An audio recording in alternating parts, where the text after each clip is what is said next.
not sure, but we'll say that there's really no solid data to say that seed oils are inflammatory. Okay.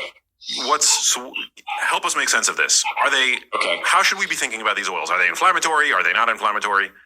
Well, an important thing to note is that it's generally thought that there are two factors here, right? There's one, the absolute level of consumption, and two, there's the balance between omega-6 and omega-3 fats, which broadly speaking have different effects, but both have effects on the inflammatory system. So broadly speaking, omega-6 fats are pro-inflammatory, omega-3 fats are anti-inflammatory, right?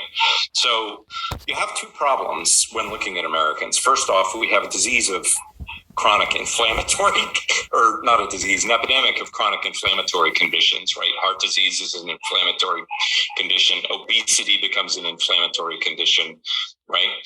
But everybody eats a lot of seed oils. So if you want to test it, how do you do that? Well, you can't give them more, because what we think is that there's typically a pretty low threshold where you tip from health into disease.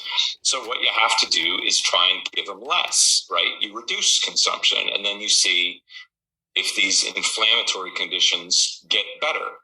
So this is what a doctor and scientist at the National Institute of Health has done. His name's Christopher Ramsden, and he took a bunch of people with chronic headaches and migraines and put them on a low seed oil diet, right? Migraines are an inflammatory condition, and their inflammation went down and their migraines got much better, right?